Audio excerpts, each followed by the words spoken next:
다 같이 묵주하심으로 성령 강림으로 5번째 주일 예배 하나님 앞에 올려드리겠습니다. 묵주하겠습니다.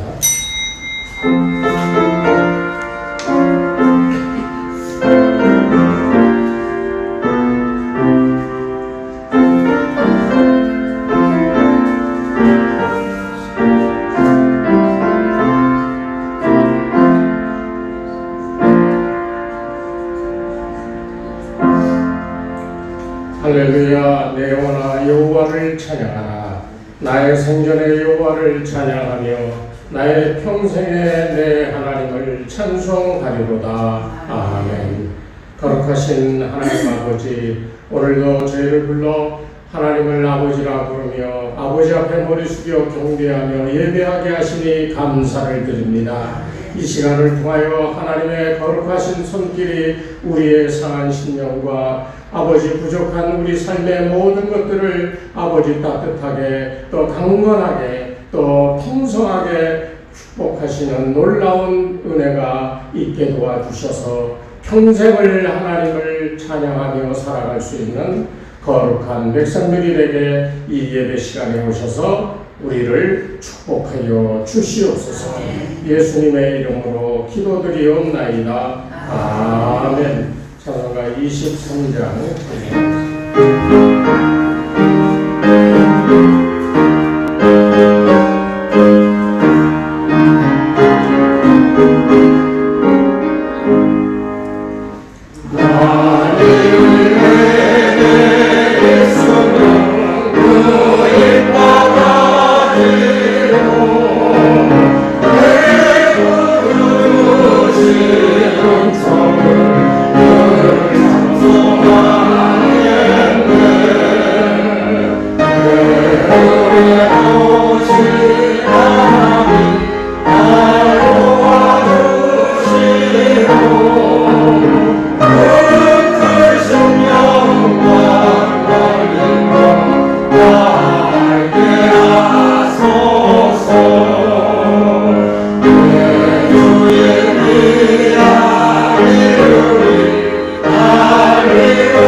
하나님이여 찬송의 시온에서 주를 기다리오며 사람이 소원을 주께 예하리이다. 기도를 들으시는 주여 모든 육체가 주께 나아오리이다. 죄악이 나를 격사오니 우리의 혼을 주께서 사하시리이다. 주께서 택하시고 가까이 오게 하사 주의 뜰에 살게 하신 사람은 복이 있나이다. 우리가 주의 집 곧 주의 성전의 아름다움으로 만족하리이다. 땅을 돌보사 물을 내어 심히 윈ter하게 하시며 하나님의 강에 물이 가득하게 하시고 이같이 땅을 예비하시되 그들에게 곡식을 주시나이다. 초장은 양떼로 옷 입었고 골짜기는 곡식으로 덮였음에 그들이 다 주를 외치고 또 노래하나이다. 아멘.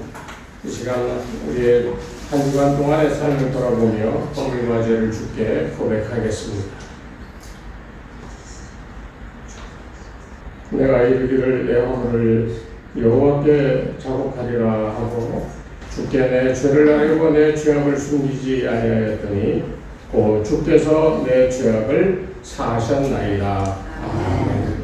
허물의 사함을 받고 자신의 죄가 가려진 자는 복이 있도다. 아멘. 신앙 고백하겠습니다.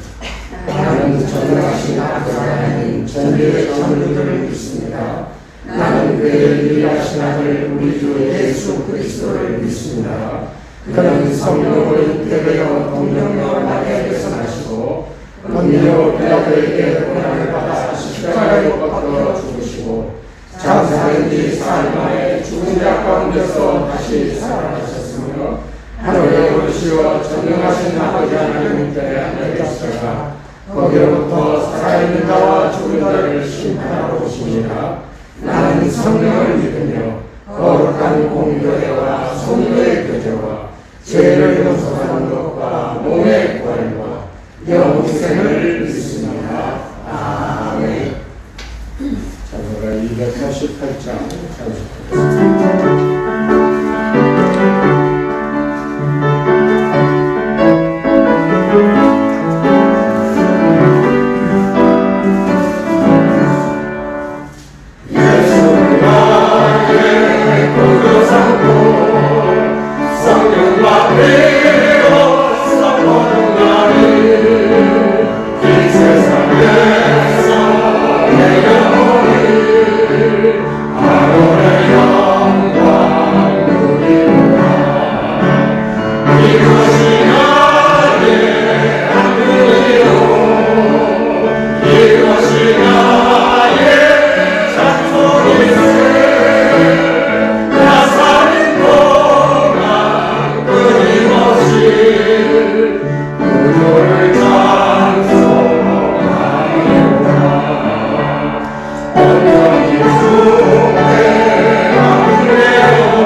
요한계시록 제2장 8절부터 19절 2절 말씀입니다.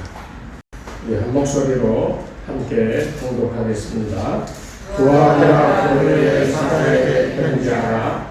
그 눈이 불꽃 같고 그 발이 빛나는 주석과 같은 하나님의 아들이 이르시되 내가 내 사업과 사랑과 믿음과 성민과 인내를 아노니 내 형통이가 처음 것보다 많도다. 아멘. 할렐루야. 여러분 삶에 하나님의 은혜와 평강이 날마다 함께 하시기를 주의 이름으로 축복합니다. 우리 인생을 살면서 시작할 때에 쉽게 얘기하면 우리가 학교를 졸업하고 사회 초년생이 되어서 처음 발을 내딛었을 때에 그 시작할 때 그 시작이 실패할 것이다라고 생각하는 그런 사람이 있을까요? 뭔가를 일을 시작하려고 계획을 세울 때 이건 틀림없이 돼요. 그래서 신념을 가지고 그 일에 힘을 쏟는 경우가 대부분이지 이건 안 돼. 이렇게 생각하며 일을 시작하는 사람은 없다는 거예요. 처음엔 다 좋아요. 그런데 가면 갈수록 일에 대하여 지치기도 하고 또 확신도 점점 옅어지고 그러다 보면 마지막에는 그저 망하고 마는 그런 게 인생의 한 모습이 아닌가 생각이 됩니다. 우리가 잘 아는 로마의 황제 가운데 네로라고 하는 황제가 있어요. 이 네로라고 하는 황제는 이 아버지가 로마의 도미티우스라고 하는 집정관이었어. 집정관은 이 의회가 있으면 그 의회에서 선출하여 로마를 이제 다스리게 하는 황제와는 조금 다른 그런 이 높은 위치에 있는 사람이 집정관인데 그 집정관의 아들로 태어났습니다. 주후 그러니까 AD 37년에 출생을 했어요. 그래서 그 17세에 로마의 황제가 됩니다. 이 로마의 황제가 되었을 때 그 젊은 날에 그 이 네로는 로마 제1의 스승이라고 하는 세네카에게 이 교육을 받고요. 브루스라고 하는 사람에게 학문과 철학을 배웁니다. 시와 노래에도 다재다능해서 예범적이 바르고 그래서 사람들의 칭찬과 총애를 받는 그런 황제였어요.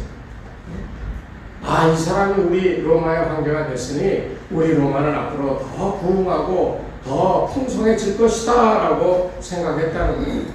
많이는 비록 어렵지만은 집권 초기에는 정치를 매우 잘하면서 로마 시민들에게 굉장한 인기가 있었다는 거예요. 시작이 참 좋았죠. 그런데 중간에 들어서서 사치와 방탕에 빠져들었어요. 그 사치와 방탕을 하다 보면 마지막에 가서는 이 성품이 거칠어지고 그리고 자기 뜻을 관철시키고자 다른 사람들의 의견을 묵살해버리고 그러다 보면 이 독재하는 이런 모습으로 나타나는데 이 네로가 마지막에는 이 거칠고 잔인하여져서 신하들을 죽이고 시민들을 학살하고요. 그리고 로마의 시내를 불태워놓고서는 그 죄를 다 기독교인들에게 뒤집어 씌워 많은 기독교인들을 처형하는 이런 일이 그 말년에 일어났어요. 그리고 자기 정권을 붙들고 그 권력을 빼앗기지 않으려고 있지도 않은 형제 자매들을 다 죽여버리고 말았어요.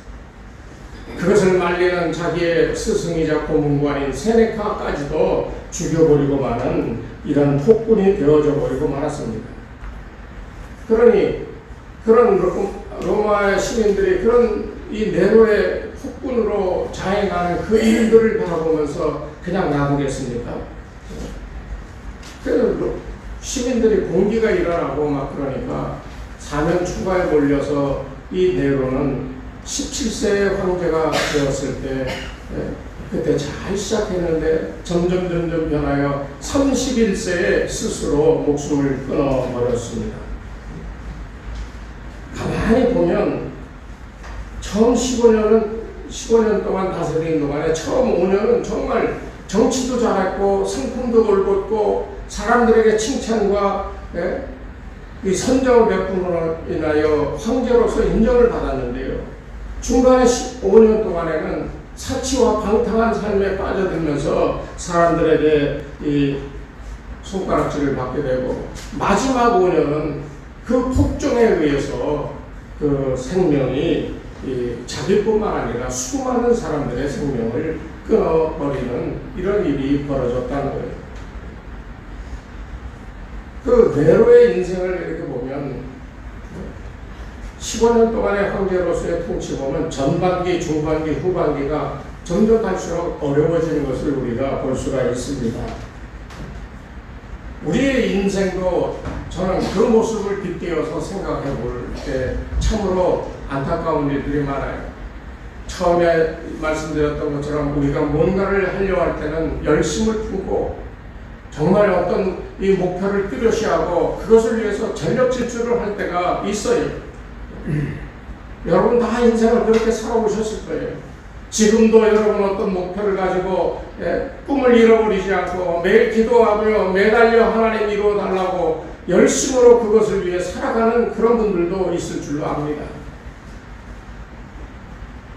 그런데 시간이 지나면 그 신념도 또 우리의 목표도 우리가 가지고 있던 믿음의 부분들도 많이 손상되어져서 인내심을 발휘하기 어려운 지경에 빠질 때가 참으로 많습니다. 언제부터 이렇게 삐뚤어지느냐? 열심으로 노력했는데 중반쯤 되면 그렇게 되더라는 거예요. 처음에 계획한 대로 뭐가 잘 되고 잘 되는 대로 문제가 있고 안 돼도 안 되는 대로 문제가 있는 거예요.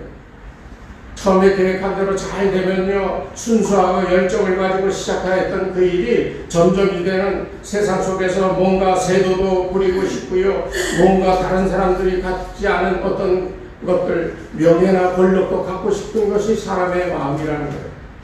그럼 그때부터 이 순수함을 잃어버리게 되고 자기의 이 가지고 싶은 것들을 갖고자 하는 욕심에 따라 불의한 친구들도 사귀게 되어지고요.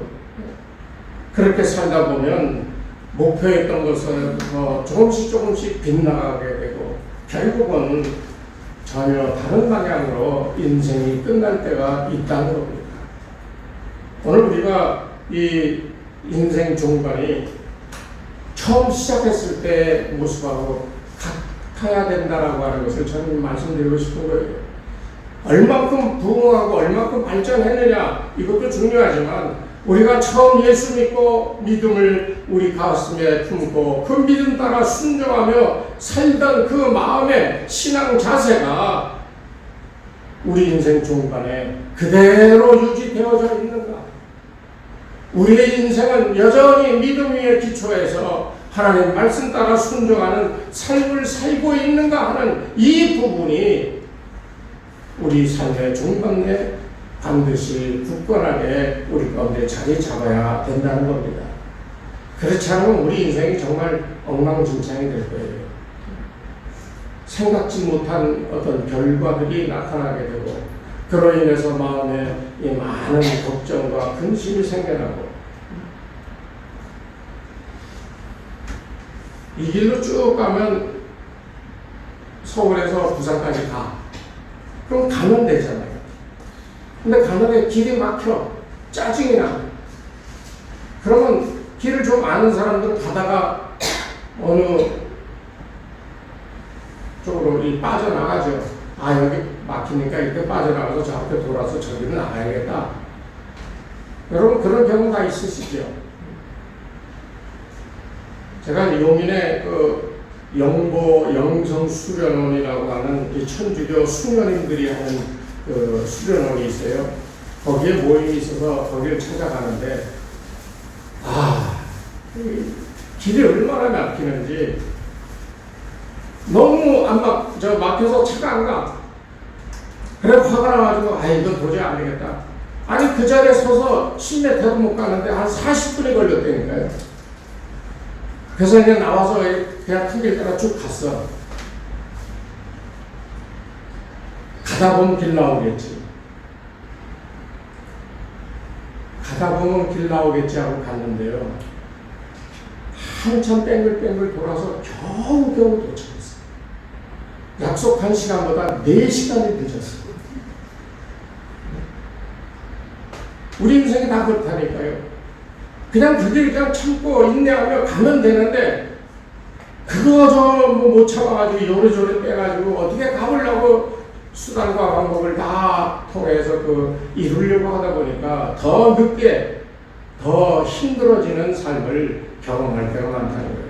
이럴 때는요 적어도 우리 신앙의 삶에 있어서 가장 좋은 방법은 주 예수께서 우리의 마음을 붙들고 계시다라고 하는 확신만 있으면요 그냥 붙들고 계세요.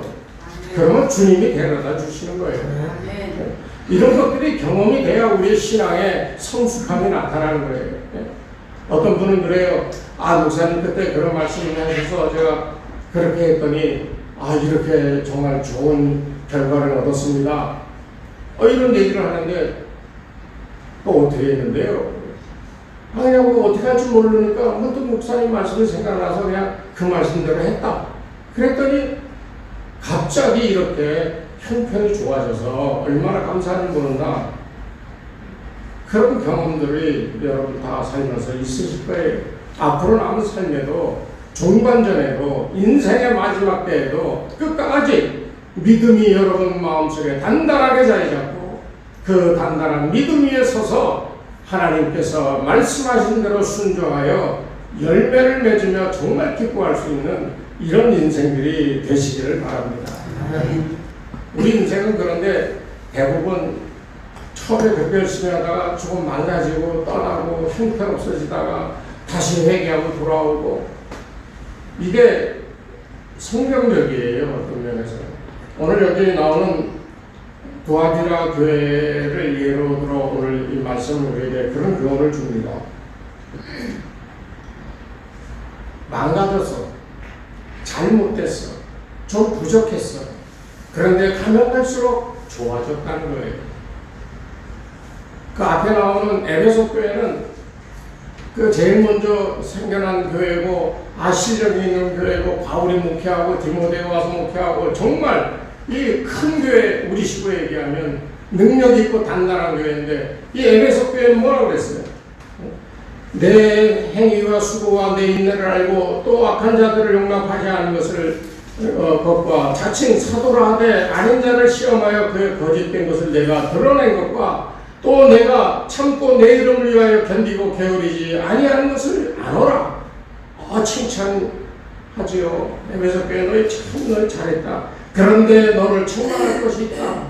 2장 앞부분에 보면 4절에 무엇을 책망했어요? 처음 사랑을 버렸다. 정말 수고 많이 한 교회입니다. 에베소 교회. 정말 실력 있는 교회예요. 그런데 성령께서 말씀하시기를 너희 정말 이런 일을 잘했어. 그런데 지금 너희는 처음 나와 맺었던 내가 너에게 베풀었던 그 사랑을 벗어버렸다. 이 말은 단순하게 사랑을 잃어버렸다가 아니라 떠났다라고 하는 말과도 같은 거예요. 둘이서 죽어라 하고 사랑하고 그러는데 갑자기 한 사람이 마음간에 떠나버렸어. 그럼 남은 사람은 어떻게 되는 거예요? 당분간은 시름시름 앓고 소갈이하고 그러지 않겠어요? 에베소는 그랬다는 거예요. 그런데 이 두아디라 교회를 향해서는 야 너희는 이 나중 행위가 처음 것보다 많다라고 그렇게 얘기하죠. 이 말은 뭐가 많아요? 하나님 보시기에 선하고 아름다운 것이 나중에 훨씬 많아졌다. 처음에는 변변치 않았다는 거예요. 이건 격찬의 말씀입니다. 여러분.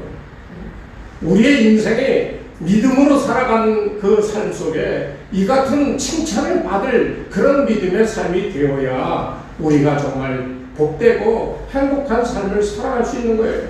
야 너는 처음에 변변치 않고 제대로 믿음의 생활도 하지 않았는데 야 이제 와서 너를 가만히 보니 너 처음에는 그랬는데 지금은 참 너 정말 복이 좋구나. 하나님께서 그렇게 말씀하시는 인생들이 되어야 된다는 거예요. 물론 처음부터 잘해서 끝까지 잘하면 더 좋죠.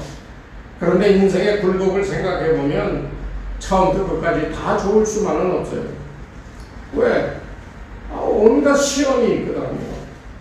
마음을 이렇게 움직여서 우리의 욕구대로 움직이게 하는 이런 일들이 너무나도 많이 일어나는 세상에 처음부터 끝까지 한 점 부끄러움 없이 살아간다라고 하는 것은 있을 수가 없다는 겁니다. 오늘 이 두아디라 교회를 본받아야 돼요.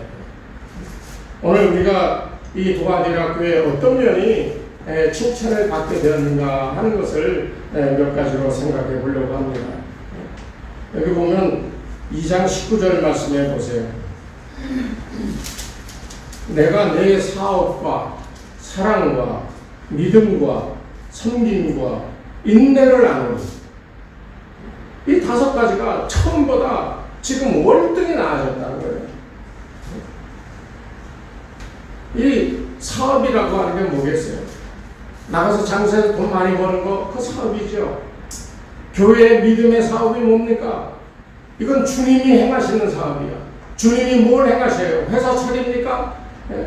교회를 그럴듯하게 쳐놓고 사람들 끌어들여 헌금 많이 해서 그거 갖고 뭐 합니까? 주님의 사업은 그런 게 아니에요. 주님의 사업은 선한 사업이에요. 주님의 사업은 우리에게 우리를 위하여 기도하시는 것, 그리고 그 기도 가운데 우리가 힘을 얻고 그 말씀을 받아 그것을 들고 나가 전도하고, 그리고 다른 이들을 구제하고, 주님이 살아생전 보여주셨던 삶의 3가지 이 행태를 우리가 본받는 거예요. 고치시고 쫓아내고 가르치고. 뭘 쫓아내요? 악한 영들을 쫓아내고요.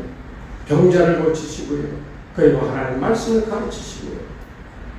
이것이 우리가 배워야 되고, 이것을 우리가 주님께서 부하디라 교회를 칭찬하였던 사업 가운데 핵심이라는 것을 우리가 잊어서는 안 됩니다. 우리가 주님이 세우신 교회라고 스스로 그렇게 신앙적 자부심을 갖는다면, 여러분 꼭 교회의 사업이 아니라 주님의 사업을 해야 돼요.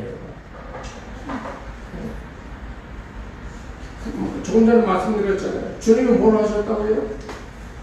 병든 자를 고치고 귀신을 내쫓고 하나님 나라의 말씀을 가르쳤고, 이 세 가지가 주님이 보여주셨던 핵심이에요. 그것을 본받아 우리 교회가 해야 될 것은, 우리도 그런 능력으로 주의 사업을 행할 수 있도록 능력 달라고 기도하는 일과, 기도하여 받은 은혜대로 나아가 전도하는 일과, 가르치는 일과, 그리고 다른 이들을 도와주는 구제하는 사업의 형태로 나타날 때 이게 주님의 사업이 되는 거예요. 그냥 전도대 만들어서 나가서 전도해, 이게 아니라 근본적으로 우리가 먼저 그런 이 주님의 사업, 그 모습을 바라보고 그렇게 담고자 하는 수고와 노력과 기도와 성령의 인도함 가운데 이 세 가지 사업, 그런 일들을 행해야 됨을 우리가 알 수 있습니다. 에베소서 5장 10절 말씀에 보면 그래요. 주께 기뻐하실 것이 무엇인가 시험하여 보라. 우리가 매일 살아가면서 이 말씀을 기억해야 돼요. 주님이 기뻐하실 때 뭔가, 적어도 하루 시작하면서 오늘 내가 살아가야 될 삶에 뭐가 주님을 기쁘게 하실까 하는 것을 먼저 생각할 줄 알아야 됩니다. 오늘 나가서 땀 흘려 일하면서 짜증나고 화가 나니까 성질 부리고 옆에 사람과 싸우고 그렇게 살아가는 게 주님을 기뻐하실 거예요. 육신의 연약함 때문에 아파서 막 끙끙거리고 있는데 그것 때문에 다 귀찮다고 그냥 짜증만 부리고 하는 게 그게 맞을까요? 내 이익을 위해 다른 사람 그걸 빼앗아서 나를 배불리게 하는 것이 주님을 기쁘게 하실까요? 한번 생각해 보세요. 여러분 나름대로의 삶 속에서 내가 무엇을 해야 주님이 기뻐하실까? 이것을 생각하고 행동하는 삶이 우리들에게 반드시 있어야 되는 거예요. 부하디라 교회는 바로 그런 일들을 처음에는 연약하고 변변치 않았지만 갈수록 이런 믿음이 담대해지고 그 일을 행할 수 있는 능력이 갖추게 되었다는 것을 보여주고 있습니다. 두 번째 이 칭찬하는 게 사랑의 행위입니다. 여기 보면 내 사업과 사랑과 믿음과 성령과 인내를 아노니 이랬는데, 이 부하디라 교회는 사랑의 행위가 있었어요. 소아시아 7교회 가운데 첫 번째 되는 교회가 에베소 교회잖아요. 이 에베소 교회는 잘했다가 뭐라고 야단을 맞았어요? 처음 사랑을 버렸다고 그렇게 야단을 맞았잖아요. 그런데 부하디라 교회는 처음 사랑이 더욱 증진되고 넘쳐 흘러 칭찬을 받게 되었다라고 하는 것을 우리가 이 성경을 보게 됩니다. 이 사랑의 행위가 뭐겠어요?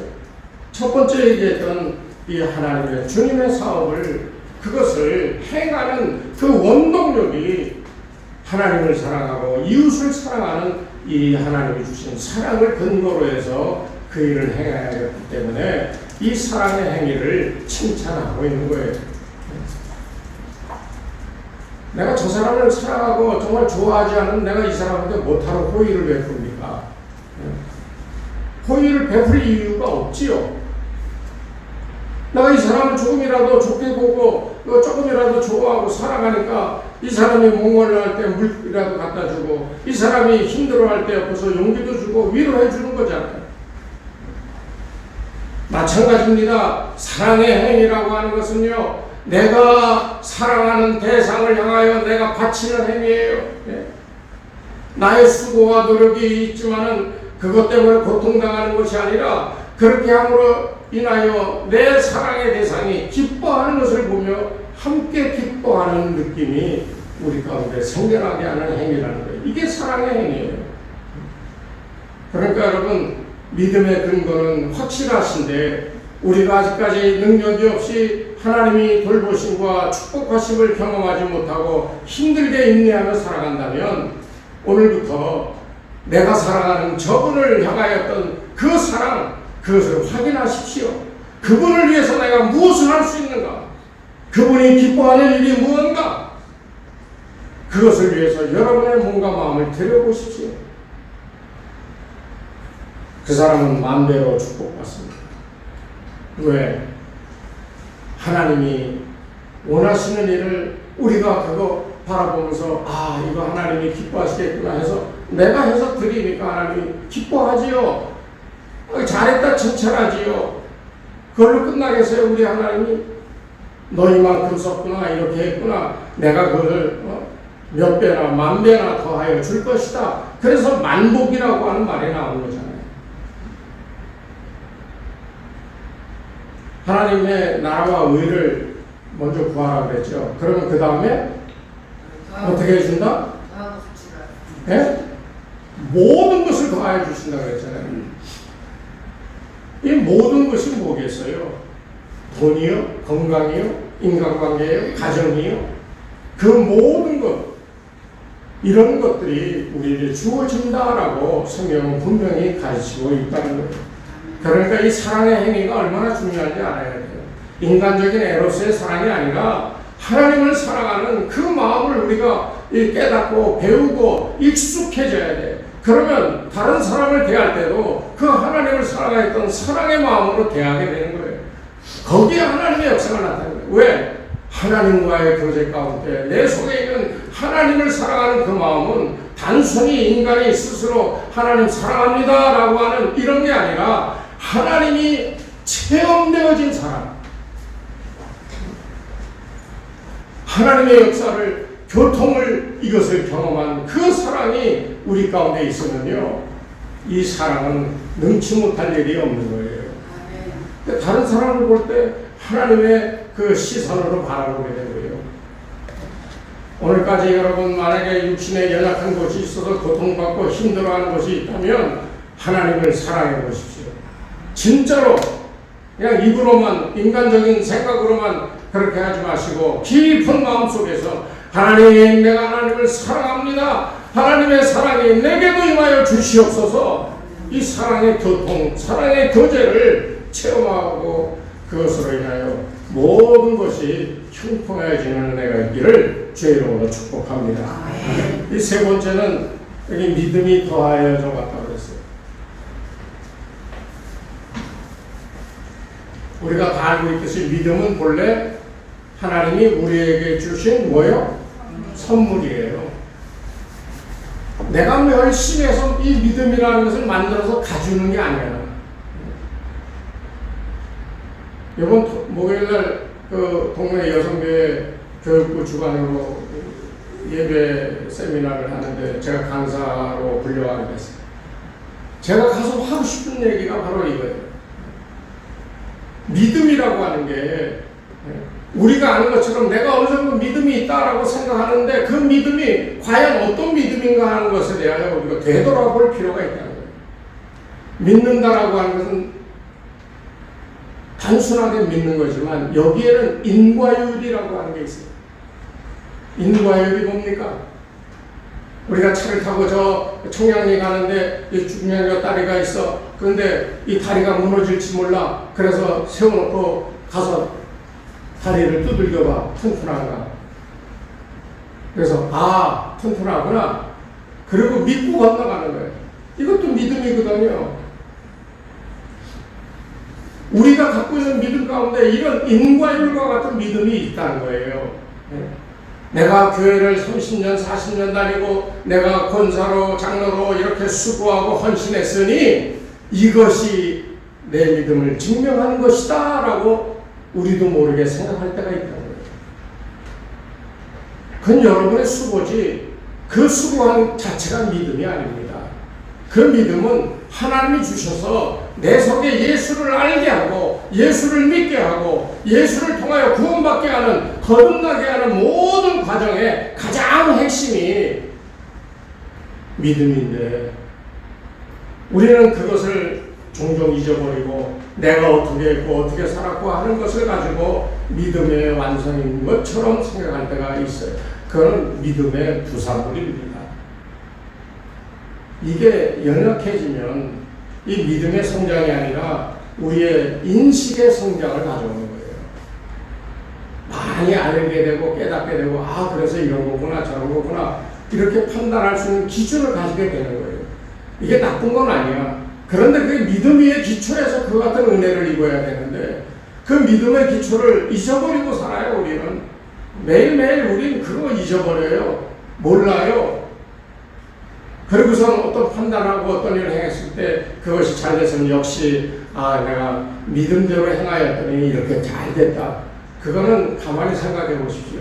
아까 다리 무너질까 안 무너질까 두들겨보고 건너가는 것처럼 살아오면서 이렇게 될 것이야, 이렇게 되는 게 마땅한 거야 라고 하는 인생의 경험 속에서 나온 그걸로 인하여 그렇게 확신하고 해서 우리가 성공을 거둔 것이 대부분이지, 불가능하고 어려운 가운데 믿습니다. 주님, 나를 구원하신 주님께서 나에게 이런 은혜를 베풀어 주실 줄로 믿습니다 하고 하는 이런 믿음에서 생겨난 일들은 거의 아니라는 거예요. 저는 오늘 여러분들에게 삶이 어렵고 힘들어도요, 아까 오늘 권사님하고도 그런 얘기를 했지만 밤에 잠이 안 올 때가 많아. 걱정거리가 많으니까 그때마다 마지막 결론이 뭐냐, 주님께 다 맡기자고 그래놓고 뭘 또 네가 네 몫으로 따로 떼어서 걱정을 하느냐. 모든 근심을 주께 맡겨라. 베드로전서에 보면 베드로 사도가 그렇게 얘기했거든요.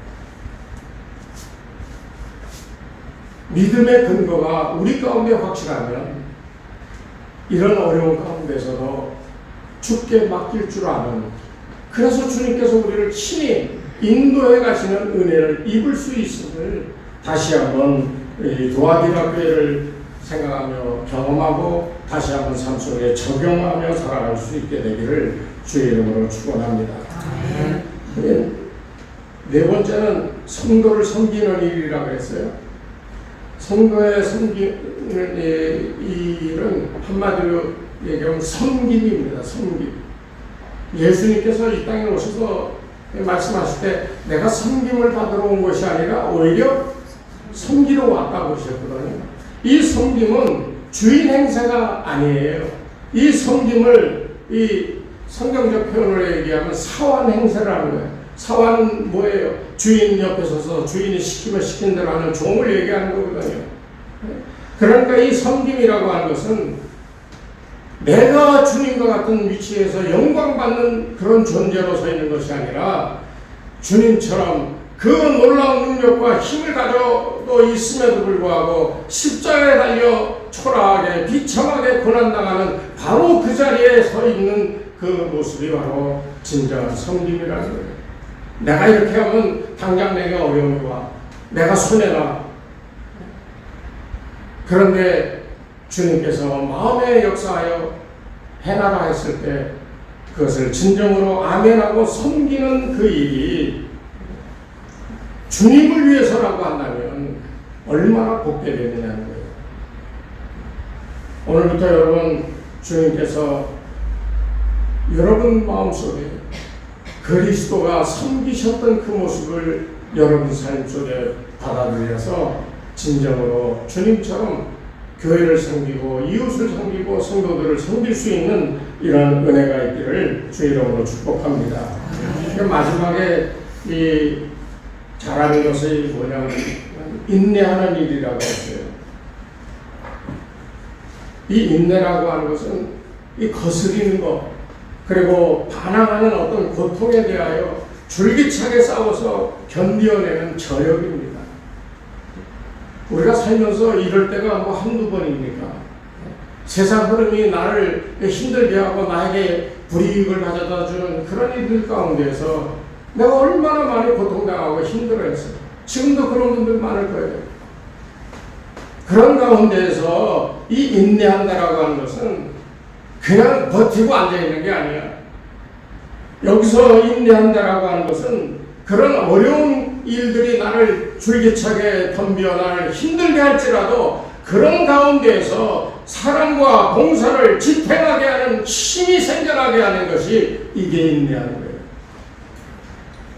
어려움을 부딪히면서 견뎌내고 이루고 끝나는 이게 인내가 아니라 그런 가운데서도 내가 주님이 행하라 한 대로 이 섬김과 이 봉사와 주를 섬기는 그 신령한 행위를 계속해 나가는 것. 어떤 분이 그런 얘기를 했어요. 교회가 개척해가지고 한 20년 됐는데 우리 땅을 사서 건물을 지어야 되는데 뭐 동네가 옛날 얘기로 하자면 그 뚝방촌 같은 그런데 별도 달동네거든요. 다 먹고 살기 힘든데 땅을 사서 교회를 좀 졌으면 좋겠는데 건축원금 하자 그러니까 교인들이 얼굴이 환해지겠어요? 누워지겠어요? 더 힘들고 어렵다라고 생각하고 그러는데 어떤 홀로 되어서 두 아이를 키우는 그런 엄마가 건축원금을 시작했어요. 주보에 나오잖아요. 매주 건축원금을 하는 거예요, 이 사람. 그 목사님 불러서 물어봤어요. 아니 어떻게 매주 건축원금을 합니까? 그러니까 이 여자 집사님이 내가 하나님 앞에 받은 은혜가 있고 믿음으로 구원받은 확신 가운데 자녀들을 잘 키우고 있는데 너무나 감사하지요. 그런데 생활이 어려워서 주님이 하라고 그러는 거 행할 수 있는 게 하나도 없었는데 이번에 건축한다 그러니 내가 많은 헌금은 아니지만 매주 얼마씩 이 믿음을 지키는 표시로 주님 앞에 건축헌금을 하자. 그렇게 마음을 먹었다는 거예요. 그래서 그 옛날 70년대 말 그때 얘기니까 매주일마다 500원씩 헌금을 했다. 여러분 인내하는 거는요. 이분이 무슨 돈이 있겠어요? 어렵게 달동네 두 아이 데리고 홀로 살아가는 여인인데 그 어려움을 견디고 꾸역꾸역 살아가는 것이 인내같이 보이죠. 그러나 하나님께서 보시는 진짜 인내는 그런 가운데에서도 하나님 앞에 행할 바를 이 정직하게 행하고 하나님이 기뻐하는 일을 행하는 일을 멈추지 않고 계속해 나가는 것, 이것이 진정한 이 도아디라 교회가 칭찬받은 인내라는 거예요. 저는 오늘 우리 성도님들이 이런 인내심이 있기를 바랍니다. 아무리 생활이 어렵고 힘들고 내 형편이 나빠지고 있다 할지라도 그런 가운데 믿음 지키고 그런 가운데 주님을 향한 이 사랑의 헌신과 봉사와 섬김이 끝까지 견뎌내며 그 일을 계속할 수 있는 이런 은혜가 있기를 주의 이름으로 축원합니다. 꼭 한번 해보세요. 얼마나 큰 만복이라 그랬잖아요. 그 만복이 우리에게 임하는 것을 다 같이 체험하며 기뻐할 수 있는 우리 교회 공동체 여러분들 되시기를 주의 이름으로 축원합니다. 하나님 아버지 감사합니다. 우리가 무엇이 가운데 우리를 사랑하셔서 생명까지 내어주시며 우리를 사랑해 주셨습니까? 우리가 그 사랑을 뽐받게 하여 주시옵소서. 주님 기뻐하시는 일들을 위하여 주님을 더 알고 주님을 더 경험하고 주님과 소통하며 교제할 수 있는 은혜가 있게 도와주셔서 세상 살아가며 무슨 일을 당하든지 만사형통케 하는 주의 큰 사랑을 체험하며 감사와 감격으로 살아가는 거룩한 주의 백성들이 다 되게 축복하여 주시옵소서. 이제는 우리 주 예수 그리스도의 은혜와 하나님 아버지의 무한하신 사랑하심과 성령님의 감화감동 인도하심이 이 시간 머리 숙인 주의 백성들 위해 저들의 가정과 자녀들과 그 생업 위에 이 교회 위에 이제로부터 영원토록 함께 하옵시기를 간절히 축원하옵나이다. 아멘.